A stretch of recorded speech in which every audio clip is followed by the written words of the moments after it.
오늘 함께 은혜 나누실 말씀 보겠습니다. 골로새서 1장 24절에서부터 29절의 말씀입니다. 골로새서 1장 24절에서부터 29절의 말씀 함께 읽겠습니다. 골로새서 1장 24절에서부터 29절의 말씀 함께 읽겠습니다. 함께 읽습니다. 내가 이제 너희를 위하여 받는 괴로움을 기뻐하고 그리스도의 남은 고난을 그의 몸된 교회를 위하여 나의 육체에 채우노라. 내가 교회의 일꾼 되는 것은 하나님이 너희를 위하여 내게 주신 경륜을 따라 하나님의 말씀을 이루려 함이니라. 이 비밀은 만세와 만대로부터 오므로 감추었던 것인데 이제는 그의 성도들에게 나타났고 하나님이 그들로 하여금 이 비밀의 영광이 이방인 가운데 어떻게 풍성한 것을 알게 하려 하심이라. 이 비밀은 너희 안에 계신 그리스도시니 곧 영광의 소망이니라. 우리가 그를 전파하여 각 사람을 권하고 각 모든 지혜로 각 사람을 가르침은 각 사람을 그리스도 안에서 완전한 자로 세우려 함이니 이를 위하여 나도 내 속에서 능력으로 역사하시는 이의 역사를 따라 힘을 다하여 수고하노라. 아멘. 골로새서 1장 24절부터 29절 말씀을 중심으로 복음의 일꾼이라는 제목을 가지고 함께 은혜를 나누려고 합니다. 복음의 일꾼이라는 제목을 가지고 오늘도 함께 은혜를 나누려고 합니다. 오늘 우리가 읽은 골로새서 1장 후반부의 말씀은 바울이 골로새 교회에게 전하고 있는 자기 고백적인 말입니다. 이것은 사도로서 자기가 어떻게 교회를 섬겼고 복음을 섬겼는지에 대한 바울의 간증이기도 합니다. 그래서 사도가 바울이 사도로서 어떻게 사역을 하고 어떻게 하나님 맡겨주신 일들을 감당했는지를 이 본문을 통해서 알 수가 있는데요, 그 중에 하나가 고난이 있었다라는 겁니다. 고난이다. 이런 우리가 교회를 섬기고 복음을 섬긴다라는 것은 고난이 반드시 뒤따라 올 수밖에 없습니다. 고난이 따라옵니다. 고난이 없이는 복음이 증거될 수 없고 고난이 없이는 어떤 생명이 태어나는 것이 불가능합니다. 어린아이가 어머니의 뱃속에서 태어나는 것, 그리고 어린아이가 부모의 양육에서 자라나는 것, 반드시 고난을 수반합니다. 부모의 고통과 고난이 없이는 아이가 절대로 자라날 수가 없습니다. 이처럼 영적인 생명이 태어나고 영적인 생명이 자라나는 것은 고난이 없이는 절대로 그런 일이 일어날 수가 없다는 거예요. 그래서 24절에 사도 바울이 이렇게 말합니다. 내가 이제 너희를 위하여 받는 괴로움이 있다는 겁니다. 여기서 너희라고 하는 것은 골로새 교회이기도 하지만 주님의 몸된 교회를 말하는 것입니다. 사도가 교회를 세우기 위해서, 교회를 자라나게 하기 위해서 반드시 괴로움이, 대가가 치러져야 된다는 것이에요. 여러분, 우리가 교회를 섬긴다라고 하는 것은 쳐다보면서 교회가 섬겨지지 않아요. 가만히 내가 팔짱 끼고 쳐다보면서 교회가 자라는 것도 없고 교회를 세워나가는 일이 그렇게 일어날 수가 없어요. 누군가 고난을 치러내야 돼요. 대가를 치러야 됩니다. 우리 교회가 이 정도 세워지게 된 것은 누군가가 대가를 치렀기 때문에 그래요. 누군가가 주일날마다 아침 일찍 일어나서 기도하는 사람이 있었고, 누군가가 자기가 써야 될 돈, 자기가 누려야 될 돈, 물질을 하나님 앞에 드리면서 대가를 치렀기 때문이고, 내가 쉬어야 될 시간, 내가 놀러 가야 될 시간, 내가 즐겨야 될 시간을 하나님의 교회를 위하여서, 주님의 몸된 교회를 위하여서 누군가가 대가를 치러냈기 때문에, 남들은 다 멀리하고 남들은 다 싫어한다 할지라도 남몰래 대가를 치른 사람이 있기 때문에 교회가 세워지게 되는 것입니다. 교회가 세워지는데 나는 편안하게 있는데 교회가 세워진다 그러면 누군가가 반대적으로 더 극심하게 고난을 당하고 있다는 것이에요. 고난을 당하는 것이 없이는 교회가 세워질 수가 없고, 고난을 당하는 것이 없이는 아이가 자랄 수 없어요. 저에게 자녀가 4명 있는데 제가 자녀를 위해서 많이 수고하지는 못한 것 같아요. 반대말로 말하면 누군가가 극심하게 아이들을 위해서 고난을 받았다라는 거예요. 가정도 이러할진데 교회도 마찬가지입니다. 여러분, 우리가 주님의 몸된 교회를 세워나가는 일에 제일 먼저는 예수님께서 이를 위하여서 고난받으시고 죽으시고 고통받으시고, 아버지 하나님께서 아들을 내어주시는 고난을 받으시고, 그 고난을 통하여서 교회가, 구원의 역사가 시작된 줄 믿으시기 바랍니다. 여러분, 우리의 삶에 물론 우리의 부모님이나 우리 주변 사람들의 고난도 있지만 하나님이 예수 그리스도 안에서 우리를 위하여서 고난받으신 그 고난 때문에 우리가 자라날 수 있고 거듭날 수 있고 또한 우리가 하나님의 은혜로 구원받게 된 줄 믿으시기 바랍니다. 우리가 생각할 때는 내가 자연스럽게 예수 믿고 내가 아주 당연하게 구원받은 것으로 생각이 되지만 거기에는 하나님의 많은 인내가 있습니다. 하나님의 많은 인내가 있고 하나님의 많은 오래 참음이 있으셨고 그리고 하나님의 사람들을 보내시고 하나님의 사람들을 희생시키는 그러한 희생이 있었다는 것이에요. 우리는 편안하게 복음을 들었지만 그러나 누군가는 선교사로 자원했기 때문에 누군가는 가정을 떠나고 누군가는 본토 친척을 떠나고 누군가는 목숨을 걸고 복음을 증거했기 때문에 그 복음이 우리에게 증거되게 된 것입니다. 여러분, 이 세상은 죄로 인하여서 깨어졌기 때문에 누구나 다 고난을 받아요. 가정 문제로 고난받고 물질 때문에 고난받고 건강 때문에 고난받고 근심 걱정 염려 모든 고난들이 인생을 떠나지 않습니다.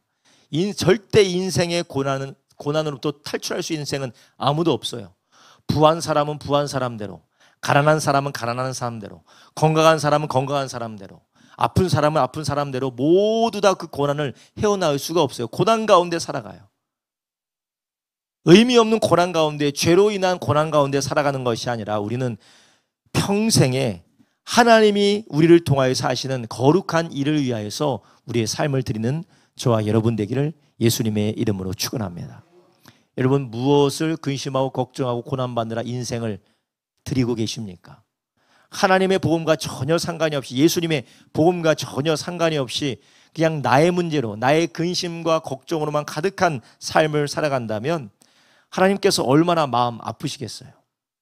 바울은 자신은 더 이상 자기를 위한 고난과 자기 자신을 위한 괴로움이 아니라 하나님의 복음을 위한, 교회를 위한 괴로움을 당하면서 그것을 통하여서 하나님의 계획을 이루어갔다라고 그렇게 오늘 고백하고 있어요. 25절에 말합니다. 내가 교회의 일꾼 된 것은 하나님이 너희를 위하여 내게 주신 경륜, 계획이라는 거예요. 하나님의 계획을 따라, 하나님의 말씀을 따라 내가 이 수고를 한다라는 것이에요. 하나님의 말씀, 하나님의 계획은 성경에 계시되어져 있습니다. 성경에 계시된 하나님의 역사는 두 가지예요. 크게 보면 두 가지입니다. 하나는 창조고 또 하나는 구원입니다. 창조하신 하나님께서 또한 구원하시는 역사가 성경에 기록되어져 있어요. 하나님께서 만물을 지으시고 인간을 지으셨습니다. 하나님은 창조하셨어요. 하나님의 형상으로 인간을 지으셨어요. 창조하시는 전능하신 하나님이십니다. 그런데 하나님의 창조하신 인간이 하나님 앞에 범죄하여 대적함으로 인간과 인간을 위하여서 지음받은 세계가 저주를 받았습니다. 하나님께서 저주받고 심판받은 인간과 세상을 그대로 두지 아니하시고 하나님이 구원하신 줄 아시기 바랍니다. 그래서 성경은 말씀하고 있는 것이, 성경이 계시하고 있는 하나님이 행하시는 일들은 창조와 구원이에요. 물론 구원을 또 다른 새로운 창조로 우리가 볼 수가 있죠. 그래서 너희는 새로운 피조물이다, 거듭 태어났다라고 성경은 말씀하고 있죠. 이 하나님께서 하시는 일, 창조의 역사를 하셨고 지금 하고 계시는 일은 무엇이냐? 구원의 역사를 하고 계시는 줄 아시기 바랍니다. 성경에서 하나님께서 계획을 따라 경륜을 따라 행하신 하나님의 일은 창조와 구원이에요. 창조와 구원 사이에 인간의 타락과 저주가 있습니다. 그렇다면 우리가 살아가고 있는 지금 현 시점은 하나님의 어떤 역사가 이루어지고 있습니까? 구원의 역사가 완성되어져 가는 중인 줄 아시기 바랍니다. 구원의 역사가 완성이 되는 날은 예수님이 다시 오시는 날이고, 예수님이 다시 오셔서 새하늘과 새 땅으로 모든 것이 새로워지게 되는 날이 구원이 완성되는 날인 줄 아시기 바랍니다. 성경이 말씀하고 계시는 것은 창조 하나님이 구원하시고 그 구원을 완성해 나가신다라는 거예요. 그러니 우리는 그 창조하신 하나님과 함께, 구원하시는 그 하나님과 함께 우리가 구원의 완성을 향하여서 우리가 하나님과 함께 동행하고 동역하는 저와 여러분 되기를 예수님의 이름으로 축원합니다. 하나님과 아무 상관이 없는 삶, 하나님과 동떨어진 삶을 사는 사람이 누굽니까? 창조하신 하나님과 동역하지 않고, 하나님의 창조 역사에 동역하지 않고 타락한 죄성대로 살아가고 있는 사람이에요. 구원하신 하나님과 관계없이 죄로 인하여서 타락된 그 신음과 고통 가운데 방황하고 있는 사람들입니다. 이게 바로 하나님과 동역하지 못하고 하나님과 동행하지 못하는 사람들이에요. 그런데 바울은 하나님의 경륜을 따라, 하나님의 말씀을 따라 내가 무엇이 되었다 합니까? 복음의 일꾼이 되었다라고 고백하고 있는 것입니다. 그 구원의 계획을 따라, 말씀을 따라 복음의 일꾼이 되어서 그가 지금 무엇하고 있습니까? 교회를 위하여서 예수 그리스도의 남은 고난을 자신 육신에 채우고 있다는 것이에요. 아니, 예수님의 고난이 왜 남았습니까? 주님이 십자가에서 고난받고 끝나는 것이 아니라 예수 그리스도의 남은 고난이 있다는 거예요. 그것이 무엇입니까? 구원이 완성이 돼야 되기 때문에 그래요. 구원이 완성이 돼야 되기 때문에 예수님께서 구원을 다 이루셨지만 그 구원이 완성이 되기까지 아직까지 그리스도의 남은 고난이 있다는 겁니다. 이 그리스도의 남은 고난은 어떤 고난이냐? 주님께서 십자가에서 달리시는 고난이 아니라 예수님과 구원받은 예수님을 믿음으로 예수님과 연합하여 구원받은 주님의 몸된 교회가 고난을 통하여서 영혼을 구원하고 복음을 증거하여서 복음을 통하여서 구원의 사역을 완성해 나가시는 하나님께 쓰임받는 이것인 줄 아시기 바랍니다. 여러분, 우리가 거기에 쓰임받는 저와 여러분 되기를 예수님의 이름으로 축원합니다. 여러분, 우리 하나님의 구원의 완성을 향하여 달려가는 하나님의 계획, 주님의 경륜 가운데 우리가 이탈되어지는 게 아니라 거기 안에 머물러 있으시기를 예수님의 이름으로 축원합니다. 우리가 자주 보지만 베드로 후서 3장 8절부터 13절에 사도 베드로가 뭐라고 합니까? 사랑하는 자들아, 주께 하루가 천년 같고 천년이 하루 같은 거 잊지 마라. 주의 약속이 어떤 사들이 생각할 때는 더딘 것 같지만 그러나 하나님께서 이렇게 예수님을 더디 오시게 하시는 것은 오래 참으사 다 회개하기를 원하시기 때문에 그렇다는 거예요. 결론적으로 10절에 그러나 주의 날이 도적같이 오리니 그날에는 하늘이 큰 소리로 떠나가고 체질이 뜨거운 물에 풀어주고 땅과 그 중에 있는 모든 일이 드러나리로다. 이 모든 것이 이렇게 풀어지니 너희가 어떠한 사람이 되어야 마땅하뇨? 거룩한 행실과 경건함으로 하나님의 날이 임하기를 바라보고 간절히 사모하라. 그날에 하늘이 불에 타 풀어지고 체질이 뜨거운 물에 녹아지려니와. 13절 우리는 그의 약속대로 의에 거하는 바 새하늘과 새 땅을 바라본도다. 아멘. 구원의 완성이 바로 새하늘과 새 땅이에요. 얼마나 감사한 일입니까? 우리가 그 구원의 새하늘과 새 땅을 바라보며 우리가 그 나라를 바라보면서 살아가기를 예수님의 이름으로 축원합니다. 이 땅에는 모든 우리 불타 없어질 것이라는 걸 다 불타 없어져요. 다 불타 없어지고 아무것도 남는 것이 없다라는 것입니다. 오직 새하늘과 새 땅에 들어갈 우리만 남는 줄 아시기 바랍니다. 이 세상에서 영원한 것이 무엇이 있습니까? 하나님의 말씀과 하나님의 창조하신 영혼들밖에 없어요. 이 세상에 영원한 것은 하나님과 하나님의 말씀과 하나님이 창조하신 영혼들밖에 없어요. 그래서 우리가 하나님의 말씀에 순종하며 사는 모든 것이 영원히 남고 우리가 주님이 창조하신 영혼을 구원하신 그 구원의 역사에 우리가 동참할 때 그 영혼이 영원토록 하나님 나라에 남는 줄 아시기 바랍니다. 그래서 사도 바울이 구원받은 하나님의 사람들, 형제 자매들을 나의 면류관이라고 그렇게 고백한 거예요. 내 면류관은 너희들이다. 그래서 사도 바울은 이 구원의 경륜에 하나님의 계획에 동참해서 고난받고 고통받는 일에 자신의 삶을 드렸다라는 것입니다. 여러분, 우리가 바울만 이렇게 된 것이 아니라 우리도 동일하게 복음의 일꾼으로 하나님 나라의 일꾼으로 부름받은 것을 믿으시기를 예수님의 이름으로 축원합니다. 우리가 복음의 일꾼으로 부름받았어요. 목사만 하는 것이 아니라 특별히 열심히 있는 사람만 하는 것이 아니라 예수 믿는 모든 사람들이 복음을 위한 일꾼으로 부름을 받았다는 것입니다. 여러분, 우리의 인생에서 가장 중요하고 가장 시급한 것이 무엇입니까? 불타 없어질 이 세상의 것이 아니라 영원한 하나님의 나라에서 우리가 영광스럽게 면류관으로 자랑할 영혼 구원, 이 구원의 역사가 되기를 예수님의 이름으로 축원합니다. 26절에 말합니다. 이 비밀은 만세와 만대로부터 오므로 감추었던 것인데 이제는 그의 성도들에게 나타났고. 자, 여기서 무엇을 말씀하시냐면요, 이 구원의 역사에 동참할 수 있는 사람은 성도밖에 없다라는 거. 이것은 모든 사람들에게 감추어졌기 때문에 오직 예수 믿는 하나님의 사람들만, 구원받은 자들만 복음의 일꾼으로 쓰임받을 수 있다라는 것이에요. 돈 많은 사람들, 공부 많이 해서 좋은 대학 나와서 고위층에 있는 사람들이 할 수 있는 게 아니라는 거예요. 오직 예수 믿고 구원받은 사람들, 이 비밀이 성령으로 말미암아 계시된 사람들만 그 일을 할 수 있다는 것입니다. 젊다고 하는 것도 아닙니다. 돈이 많다고 하는 것이 아니에요. 힘이 있다고 하는 것이 아닙니다. 건강하다고 하는 것이 아닙니다. 이 복음의 비밀을 가진 사람만이 할 수 있다는 것이에요.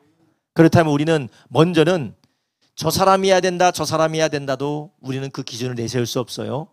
나는 할 수 없다, 저 사람이 해야 된다라고 우리는 그 기준을 이야기할 수 없어요. 우리는 그 비밀을 가진 사람이라면 이 비밀이 우리를 통하여서 증거되고 나눠줘야 될 줄로 믿습니다. 여러분, 이것이 비밀입니다. 세상 사람들은 절대 이해하지 못해요. 저도 이야기를 들었는데 우리가 생각할 때는 우리가 찬양을 부르잖아요. 천국마치 밭에 감추인 보화, 땅 속에 묻힌 그 보화 같이 천국은 정말로 존귀한 거라는 찬양 있잖아요. 그 찬양의 후렴이 뭐예요? 집 팔고 땅 팔고 냉장고 팔아. 그 다음에요. 예? 예, 말로 하니까 어렵죠? 예. 집 팔고 땅 팔고 냉장고 팔아. 기어이 그 하나님의 나라를 우리가 얻고야 만다라는 찬양이 있잖아요. 하나님의 사람들은, 이 진리가 계시된 사람들은 그럴 수밖에 없어요. 그런 찬양이 자연스럽게 나옵니다. 그런데 믿지 않는 사람이 그거 들으면 미쳤다, 이거 미친 사람들이네, 이거 뭐 집 팔고 땅 팔고 냉장고 팔아서 기어이 얻고야 말 거야, 이거 광신도들이야 라고 그렇게 생각하는 거예요. 여러분, 우리가 이렇게 비밀을 가진 사람인 줄 아시기 바랍니다. 비밀을 가진 사람. 이런 사람이 아니면 복음을 전할 수가 없다는 겁니다. 여러분, 그럼 우리는 이 놀라운 복음의 비밀을 가지고 우리는 이 바울과 같이, 우리가 모두가 사도가 될 필요는 없습니다. 모두가 다 목사가 될 필요도 없어요. 모두가 다 선교사가 될 필요는 없습니다. 모두가 다 하나님께서 특별히 쓰시는 사람처럼 될 필요는 없어요. 그러나 방향성은 같다라는 거예요. 방향성은 같아요. 우리가 복음의 일꾼이 되어서 그 복음을 위해서 사는 것은 다 방향성이 같은 줄 아시기 바랍니다. 주님이 이런 놀라운 특권을 주셨는데 우리는 이 특권을 가지고, 이러한 하나님이 주신 축복을 가지고 나만 감추어서 나만 가지고 있다면 우리 주님께서 얼마나 마음이 아프실까요? 근데 여러분, 이런 복음을 들고 복음을 증거하는 일은 무엇을 반드시 수반한다고요? 고난과 고통과 괴로움을 수반한다라는 것이에요. 고난이 따라옵니다. 괴로움이 따라옵니다. 그렇기 때문에 예수님이 십자가에서 구원의 역사를 다 성취하고 이루셨지만 남은 고난이 있다라는 거예요. 그리스도에 남은 고난이 있다라는 겁니다. 이 복음이 천하 만민에게 증거되어지고 잃어버린 자들이 구원받기 위해서는 남은 고난이 채워져야 되는 줄 아시기 바랍니다. 그래서 하나님께서 우리를 이 남은 고난으로 부르고 계시는 거예요. 너도 남은 고난을 네 육체에 채워라. 성도님들께서는 어떻게 나의 육체에 남은 고난을 채우고 있습니까? 이 땅에서 힘들고 어려운 세상에서 안 그래도 먹고 사느라 힘든데, 안 그래도 자식 키우느라 힘든데, 안 그래도 나도 사람처럼 사느라 힘든데 굳이 무슨 복음을 위하여서 그리스도의 남은 고난을 몸된 교회를 위하여 육체에 채울 필요가 있느냐, 우리가 그렇게 생각하신다면 이것은 예수 믿는 사람으로서의 생각이 아니에요. 그 예수 믿는 사람이 아닐 수도 있는 가능성이 많이 있습니다. 아니면 어린아이든지 아니면 예수 믿는 사람이 아닌 거예요. 우리 그 일을 위하여서 우리가 부름받고 우리가 그 고난에 함께 감당해야 될 줄로 믿습니다. 27절에 말합니다. 하나님이 그들로 하여금 이 영광의 비밀이 이방인 가운데 어떻게 풍성한 것을 알게 하려 하심이라. 이 비밀은 너희 안에 계신 그리스도니 곧 영광의 소망이니라. 아멘. 우리 주님께서 이 비밀을 우리의 고난을 통하여서 남들에게 증거해 주기를 원하신다라는 것입니다. 어느 선교사님이 간증하는 이야기를 들었어요. 이제 선교사님들이 선교를 하려면 의료나 그리고 사회 인프라가 없는 열악한 곳을 가야 되니까 선교사님들이 남편과 아내가 함께 선교하려면 아이들을 두고 가야 될까요? 데리고 가야 될까요? 데리고 가는 경우도 있지만 대부분 두고 가요, 아이들을. 왜냐하면 병에 취약하니까, 인프라가 안 되니까 성인과 같이 이 강인한 체력도 없고 병에 쉽게 걸리기 때문에 아이들을 놓고 가요. 그래서 조금 이 밀림으로 들어간다든지 아니면 좀 깊은 이 대륙으로 들어가려고 할 때는 아이들을 이 선교사 학교에 두고 그리고 아이들을 두고 갑니다. 그래서 아이들을 두고 가는 그런 상황 가운데 어느 선교사님이 자기의 아이를 이제 선교사 학교, 선교사들을 위한 학교에 두고 가는 그 이야기를 간증하셨어요. 아이를 학교에 두고 이제 몇 달 동안, 거의 몇 달 동안 아이는 기숙사에 살고 엄마 아빠는 복음 증거하러 가는 거예요. 그러면 아이가 얼마나 괴롭겠어요. 엄마 아빠랑 생이별을 해야 되니까. 그래서 아이와 생이별을 해야 되는 상황 가운데 오히려 그 선교사 학교의 보모가, 선교사 학교에 그 아이를 돌보는 사람이 엄마 아빠가 헤어지면 오히려 그 엄마 아빠보다 그 보모가 통곡을 한대요. 애가 너무 불쌍해서. 그래서 아이를 놓고 이제 떠나려고 하다가 아이가 너무 가지 말라고 조금만 더 있다 가라고 해서 다음 날로 가기로 미루고 새벽 일찍 일어나서 밥을 먹고 아이와 이야기하고 헤어지려고 하는데 아이가 안 헤어지려고 하는 거야. 막 울면서 가지 말라고 하면서 아빠, 엄마 가지 말라고. 그래도 가야 되니까, 복음 증거하러 가야 되니까 그 학교를 나서는데 뒤에는 보모가 아이의 허리춤을 잡고 있고 아이는 엄마, 아빠 막 부르는 거예요. 울면서 불러요. 그 모퉁이 길을 돌아오면서 선교사님이 얼마나 마음이 애워졌겠어요. 그렇지 않습니까? 그래서 그 선교사님 버스 타면서 참 슬픈 가운데 눈물을 흘리면서 하나님 앞에 그렇게 묻고 기도를 하는 거예요. 하나님, 무슨 이렇게까지 복음을 증거할 필요가 있습니까? 하나님, 뭐 다른 사람도 많은데 꼭 이렇게까지 복음 증거할 필요가 있을까요? 여러분 그렇지 않아요? 뭐 그렇게까지 복음 증거할 필요가 있습니까? 그죠? 근데 기도 가운데 하나님께서 감동해 주셨대요. 너만 아들 떼나봤냐? 나도 아들을 떼나봤다. 너만 아들 떼나봤냐? 나도 아들 떼나봤어. 겟세마네 동산에서 땀방울이 핏방울이 되면서 기도하신 그 예수님, 할 수만 있거든 있은 자는 내게서 비껴가게 하소서. 그 예수님께서 십자가에서 엘리 엘리 라마 사박다니, 아버지 하나님이라 부르지도 못하고 나의 하나님 나의 하나님 어찌하여 나를 버리셨나이까 하는 그 소리를 예수님께서 하실 때에 하나님도 듣고 계셨다는 거예요. 그래서 그 가운데 선교사님이 그런 고백을 하는 거예요. 그렇게 하나님께서 깨닫게 해주시는데 내 안에 하나님께서 그런 감동을 주셨다라는 거예요. 내 눈을 지은 자가 난데 나도 예수가 그렇게 고난받을 때 내가 그걸 보지 않았겠냐. 너의 귀를 내가 지었는데, 너의 마음을 내가 지었는데, 너의 생각을 내가 지었는데 나도 내 아들 예수 그리스도가 고난받을 때, 고통받을 때 내가 그것을 보지 않았느냐.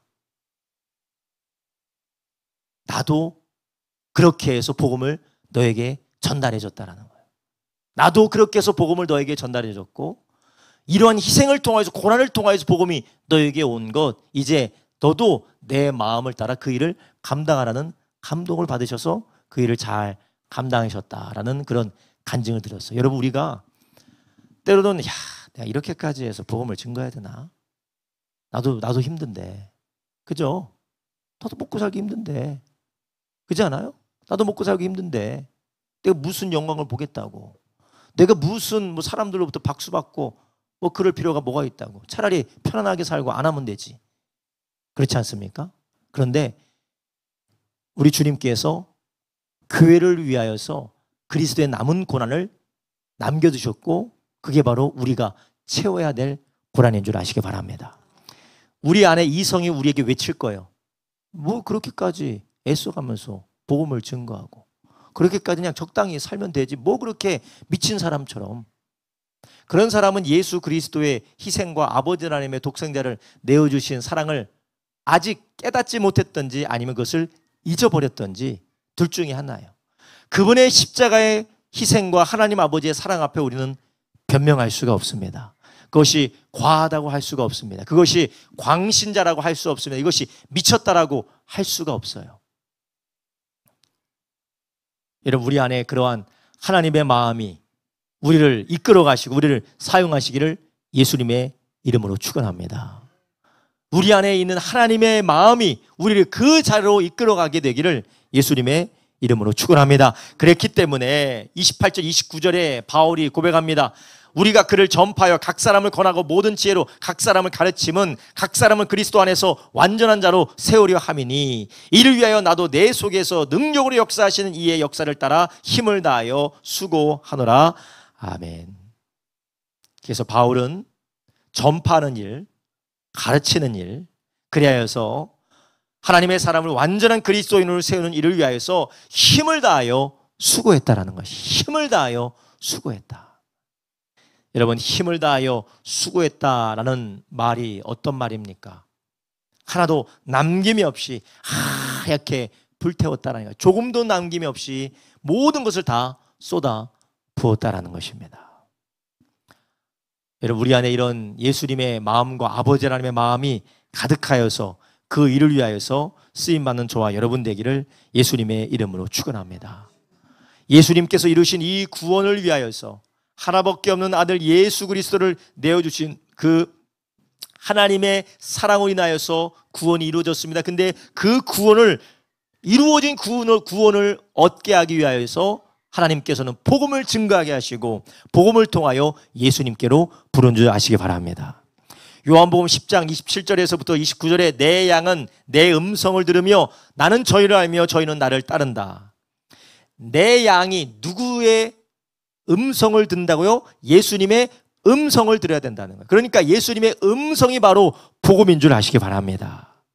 그래서 이 복음을 증거하는 일을 통하여서 주님이 이루어 놓으신 구원에 하나님의 사람들을 불러서 세우시고 그리고 온전케 하는 줄 아시기를 바랍니다. 그래서 우리가 복음 증거하는 일, 구원의 역사로 초청하는 복음 증거하는 일이 바로 그리스도의 남은 고난이다라는 것이에요. 그래서 우리에게 너희는 온 천하를 다니면서 만민에게 복음을 전파하라. 그래서 복음을 통하여서 우리에게 듣게 하실 뿐만 아니라 초청할 뿐만 아니라 초청하고 끝나는 것이 아니에요. 말씀을 통하여서 계속해서 주님의 복음을 통하여서 완전한 자로 세우려 한다라는 것이에요.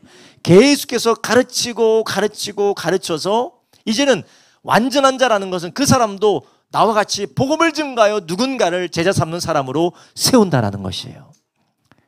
여러분, 이것이 우리의 일인 줄로 믿습니다. 여러분, 한편은 우리가 살아가고 있는 21세기에, 그리고 우리가 살아가는 21세기에 뭐 선진국 반열에 올랐다고 하는 우리가 사는 이 시대에 2024년에 굳이 그렇게까지 복음 증거해야 되고, 그렇게까지 우리가 전도해야 되고, 그렇게까지 우리가 수고해야 되고, 그렇게까지 우리가 모든 것을 다 바쳐야 되느냐? 우리 안에 회의와 의문과 우리 안에 반발심이 든다면 예수님의 희생과 아버지 하나님의 희생을 기억하시고 남은 고난을 바라보는 저와 여러분 되기를 예수님의 이름으로 축원합니다. 우리가 이런 주님의 마음을 알고 하나님의 마음을 알아서 바울이 복음의 일꾼으로 교회를 세워나갔던 것처럼 여러분, 한 사람 한 사람이 교회의 일꾼으로 쓰임받는 저와 여러분 되기를 예수님의 이름으로 축원합니다. 여러분, 지금 어느 고난을 감당하고 계십니까? 어느 고난을 받으시고 계세요? 내가 복음을 위하여서, 교회를 위하여서, 그리스도의 남은 고난을 위하여서 나의 육체에 무엇을 채우고 있습니까? 저는 바울이 아니라서요, 저는 목사님도 선교사님도 아니기 때문에 저는 그거 채워서 뭐 합니까? 아닙니다. 우리는 똑같은 은혜로 구원받은 줄로 믿습니다. 똑같은 은혜로 구원받고 똑같은 말씀을 우리에게 주신 것이에요. 물론 어느 사람은 목회자로 헌신하는 거예요. 어느 사람은 선교사로 헌신하는 겁니다. 그러나 모든 사람이 목회자나 선교사처럼 헌신하지 않지만, 그러나 헌신의 방향과 헌신의 모습은 다르지만 헌신의 강도는 우리가 함께 다 같이 그리스도의 분량에까지 자라나야 될 줄로 믿습니다. 여러분에게 한계를 걸어두지 마세요. 나는 여기까지다라고 한계를 걸어두지 마십시오. 나는 더 이상은 못한다라고 한계를 걸어두지 마세요. 그렇다면 뭐 어떻게 하라는 겁니까? 성령 하나님께서 우리에게 주시는 감화와 감동을 따라 우리가 스스로 설정해 놓은 기준이 아니라 하나님께서 우리를 부르시고 우리를 이끌어 가시는 그런 감화 감동을 따라가기를 예수님의 이름으로 축원합니다. 내가 하지 마세요. 나는 집사니까, 나는 권사니까, 나는 뭐 그렇게 믿음이 많고 뭐 대단한 사람이 아니니까 난 여기까지 할란다. 바울이 자기가 하고 싶어서 한 게 아니에요. 너는 이방인을 위하여 택한 나의 그리스도라는 것이에요.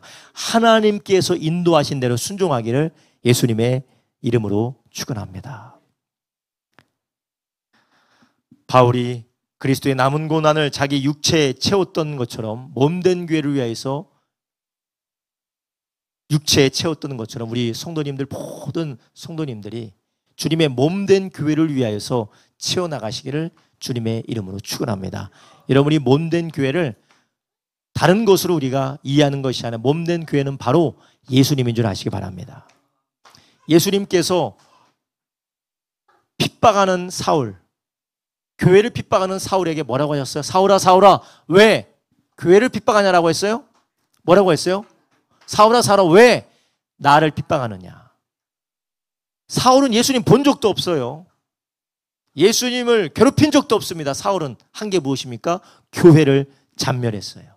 사람들 잡아다 옥에 가두고 사람들을 때리고 사람들을 폭행하고, 근데 그 사람들이 누굽니까? 예수 믿는 사람들이었어요. 그들이 바로 교회였어요. 교회를 핍박하니까 예수님을 핍박하는 것이에요.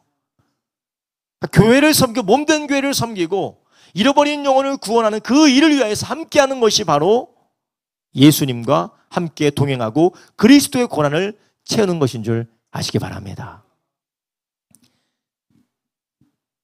여러분, 우리는 너무 사탄의 속삭임에 익숙해서는 안 됩니다. 그 사탄의 속삭임이 무엇입니까? 너무 교회에 빠져 살지 마. 너무 교회에 빠져 살지 마. 너무 정신 팔려서, 교회에 정신 팔려서 자기 자신도 돌아보지 못하고 그렇게 살지 마. 그래서 사탄의 속삭임에 우리는 속아서는 안 됩니다. 우리가 하나님의 성령의 인도받아 주님이 우리 이끌어 가실 때, 하나님께서 우리를 이끌어 가시고 우리에게 감당하게 하시는 그 일을 우리가 기쁨으로 감당하기를 예수님의 이름으로 축원합니다. 사람이 생각할 때는 그것이 스마트한 것처럼 보입니다.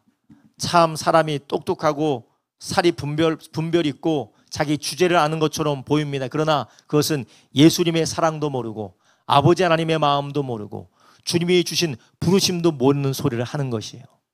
우리 주님께서는 죽으신 가운데서 부활하신 만왕의 왕이신 줄로 믿습니다. 그 주님께서 우리를 부르셨다라는 것은, 우리를 그것을 감당하게 하신다라는 것은 우리에게 영광인 줄로 믿습니다. 돈만 벌 수 있다면 자기의 인생을 바쳐도 아까워하지 않는 사람이 있어요. 명예를 얻을 수 있다면 나의 모든 인생을 바쳐도 아까워하지 않는 사람이 있습니다. 내가 성공만 할 수 있다면 내 삶의 모든 것을 갈아넣고 내가 사람들로부터 인정만 받을 수 있다면 내가 어떠한 것도 포기할 수 있다라고 하는 사람들이 있어요. 그 사람은 그것이 주는 무언가를 최고의 가치로 여기기 때문에 그래요.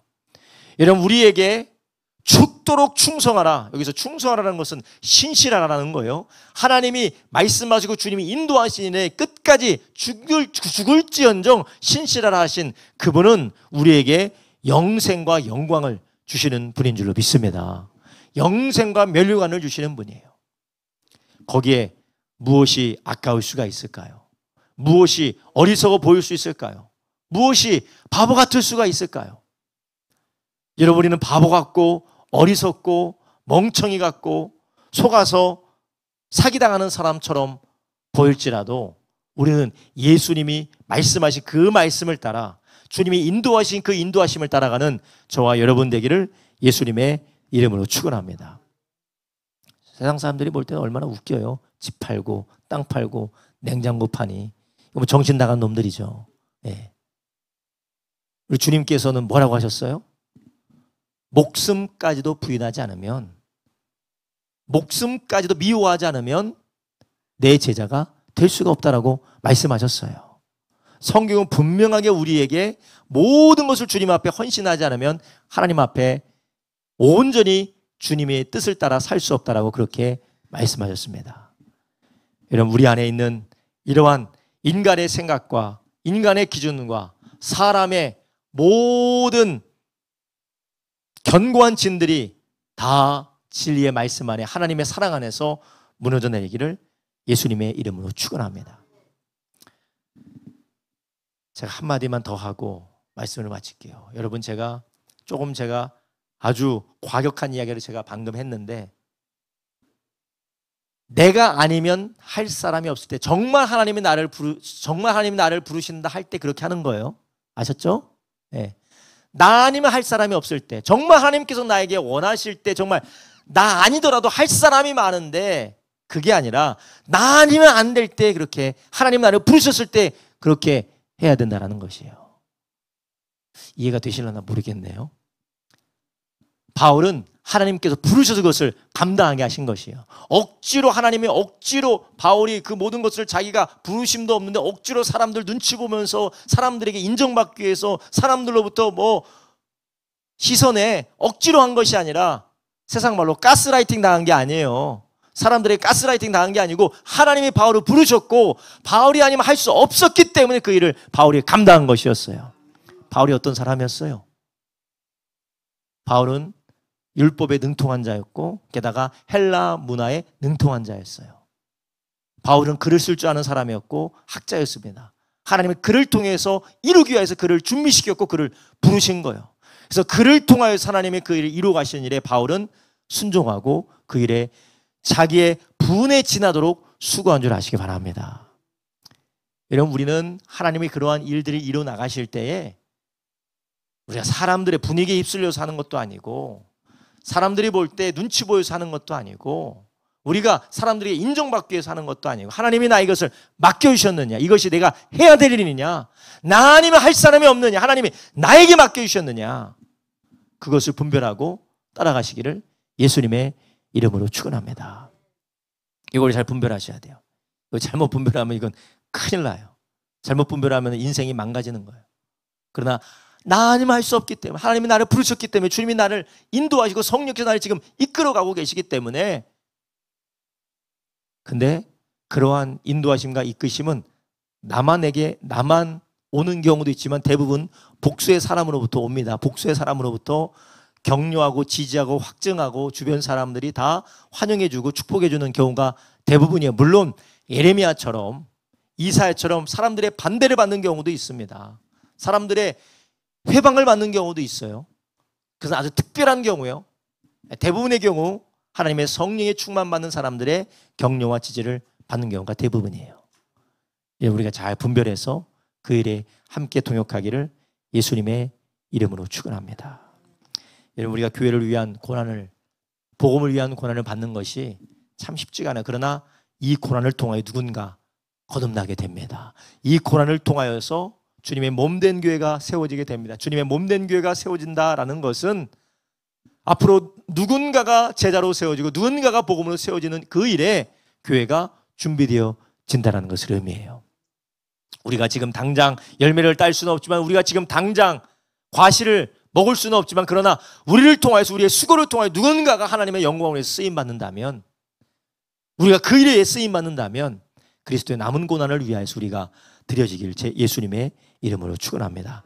기도하겠습니다. 이 시간에 함께 기도할 때 오늘 하나님 주신 말씀을 붙들고 함께 기도하기 원합니다. 하나님, 내가 주님께서 구원의 완성을 위하여서 지금 행하고 계시는 세상의 마지막 날과 구원의 완성의 날을 위하여서 하나님께서 지금도 쉬지 않고 역사하고 계시는데, 그리스도의 남은 고난을 우리 육체에 채우며 하나님의 구원의 경륜에 하나님의 말씀을 통해 행하시는 그 일에 우리가 동역하게 하여 주시옵소서. 먹고 마시며 근심하고 걱정하며 염려하는 일에 우리의 세월 낭비하지 말게 해주시고, 복음을 위하여서 온전히 드려지는 우리가 되게 하여 주시옵소서. 영원한 하나님의 나라를 위하여서 우리의 삶이 드려지기를 원합니다. 주여, 우리가 그리스도의 남은 고난을 위하여서 우리의 육체의 고난을 채우며 몸된 교회를 위하여서 우리의 삶을 드리는 복된 삶이 되게 하여 주시옵소서. 그래서 이 땅에서 사라지는 것들이 아니라 하나님 나라에서 영원히 면류관으로 우리를 위하여서 주님께서 면류관으로 예배해 놓으신 하나님의 영광을 바라보며 우리가 드려지는 삶이 되어지도록 축복하여 주시옵소서. 주여 세 번 부르 합심하여 기도합니다.